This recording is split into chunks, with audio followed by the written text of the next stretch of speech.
National Herald కేసులో కీలక పరిణామం చోటు చేసుకుంది. సోనియా రాహుల్ను విచారించేందుకు అనుమతి ఇవ్వాలని రౌజ్ అవెన్యూ కోర్టులోని యంగ్ ఇండియా కంపెనీ పేరిట అక్రమాలు జరిగాయని పిటిషన్లో పేర్కొంది. 2,000 కోట్ల రూపాయలు మనీ లాండరింగ్ జరిగిందని ఈడీ అభియోగం మోపింది.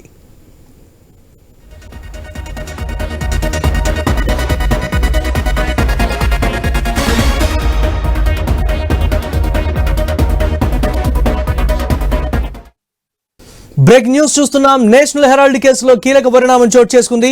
సోనియా రాహుల్ను విచారించేందుకు అనుమతి ఇవ్వాలని రౌజ్ అవెన్యూ కోర్టులో ఈడీ పిటిషన్ దాఖలు చేసింది. యంగ్ ఇండియా కంపెనీ పేరిట అక్రమాలు జరిగాయని పిటిషన్లో పేర్కొంది. 2,000 కోట్ల మనీ లాండరింగ్ జరిగిందని ఈడీ అభియోగం మోపినటువంటి బ్రేకింగ్ న్యూస్ చూస్తున్నాం.